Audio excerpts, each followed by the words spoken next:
mata kuliah studi Al-Quran akan mempresentasikan materi kami yang berjudul Tafsir Al-Quran dengan saya, Mariatul Qibtiyah dan Bidan Raini. Baiklah, kita mulai presentasinya. Baiklah, kita mulai dengan subbab definisi tafsir. Tafsir berasal dari kata bahasa Arab yaitu fasaro, mengikuti wazan dalam kitab tafsir karya Muhammad bin Ali, yakni fa'ala yufa'ilu. Jika dimasukkan maka menjadi fassara yufassiru tafsiran. Lah, kata tafsir berasal dari mauzun isim masdar ghairu mim. Jadi tafsiron. Tafsir di sini berarti penjelasan, uraian, interpretasi atau komentar. Itu dari segi bahasa, ya, etimologi. Lanjut, kita dari definisi tafsir secara istilah. Istilah ada banyak macam. Ada pengertian tafsir panjang, pendek, dan juga sederhana. Saya ambil yang definisi panjang saja. 1.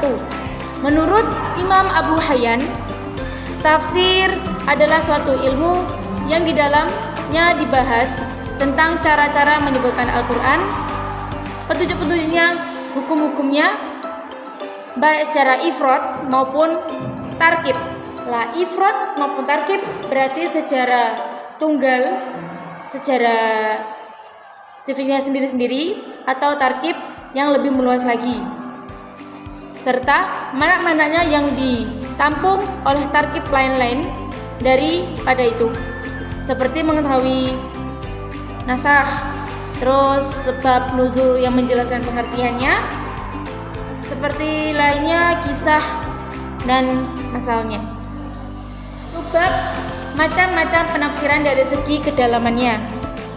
Ya, seperti di dalam buku bapaknya, dan kita ini mencari penjelasan yang lain. Di sini macam-macam penafsirannya dibagi menjadi 4. 1. Tafsir ijmali. Tafsir ijmali itu adalah penafsiran yang menjelaskan makna ayat atau teks secara singkat dan menyeluruh tanpa rincian mendalam tentang setiap kata atau kalimat. Kita ambil contoh dalam surat Al-Fatihah. Dalam surat Al-Fatihah kan pada ayat pertama Bismillahirrahmanirrahim. Nah, lafaz Ar-Rahman dan Ar-Rahim itu adalah bahasa Arab sinonim. Ya, kalau kita dalam bahasa Indonesia itu sinonim. Jika diartikan penyayang dan maha pengasih. Lah, kata Ar-Rahman dan Ar-Rahim memiliki makna yang berbeda walaupun sinonim. Karena Ar-Rahman itu ditujukan kasih sayang Allah kepada seluruh manusia yang ada di bumi, seluruh makhluk ciptaannya, ya manusia juga ciptaan Allah. Terus yang kedua, Ar-Rahim. Ar-Rahim itu adalah kasih sayang Allah yang ditujukan kepada umat Islam saja di muka bumi ini. Jadi cukup menjelaskan singkatnya saja, tidak usah diperincikan lagi seperti apa, tidak usah. Itu adalah contoh dari tafsir ijmali. Yang kedua, tafsir tahlili.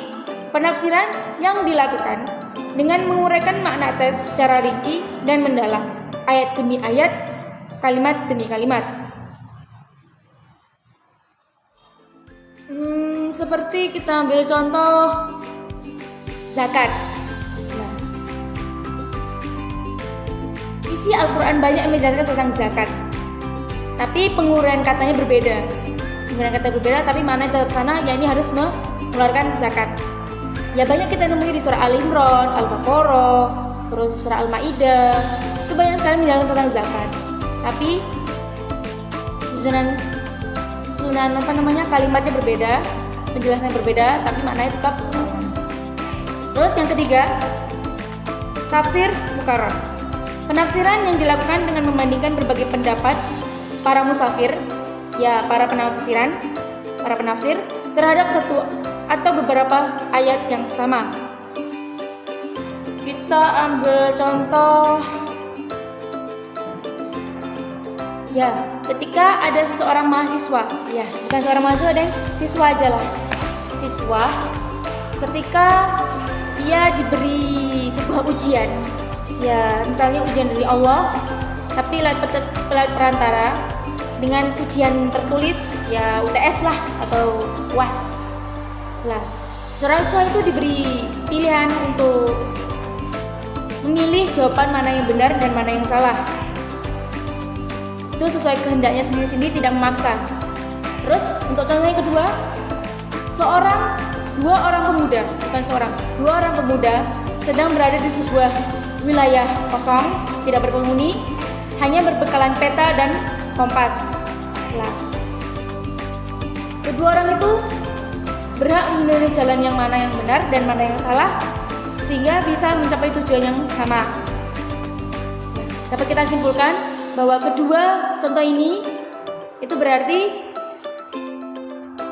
Allah memberikan kehendaknya untuk memilih atau tidak kepada makhluknya. Tapi Allah juga tidak menyangkal jika itu salah. Lanjut yang keempat, yakni tafsir tafsir maudhu'i, yaitu penafsiran yang dilakukan dengan menghimpun semua ayat yang membahas satu tema tertentu, lalu dianalisis secara menyeluruh untuk menemukan konsep Al-Quran tentang tema tersebut. Baiklah, di sini saya akan pas dulu. Lanjut, untuk subbab yang ketiga akan dijelaskan oleh teman saya, Mahfidah. Ya, silakan. Oke, di sini saya akan melanjutkan penjelasan dari teman saya. Bagian C, corak tafsir. Corak tafsir dalam bahasa Arabnya adalah laun at-tafsir. Laun sendiri itu biasanya bermakna launun, warna atau pembeda antara sesuatu dengan sesuatu yang lain. Sedangkan tafsir adalah penjelasan maknanya, kandungan hukum dan hikmahnya. Atas corak tafsir juga dapat diartikan sebagai penafsiran Al-Quran dalam bidang-bidang keilmuan tertentu seperti dalam bidang sufi, penafsiran yang bercorak tasawuf, tafsir ahkam, corak fikih, ayat-ayat fikih yang menjelaskan tentang hukum-hukum yang berlaku. Selanjutnya ada tafsir ilmi, tafsir yang membahas ayat kauniyah dan bersifat ilmiah. Oke, sekarang yang pertama adalah corak tafsir lughawi. Corak tafsir lughawi adalah penafsiran yang dilakukan dengan kecenderungan atau pendekatan melalui analisa kebahasaan. Jadi tafsir model seperti ini biasanya ditafsiri perkata ditafsiri, lalu dicari nahwu, soroh, dan penjelasan sampai ke akar-akarnya. Ini adalah corak tafsir lughawi.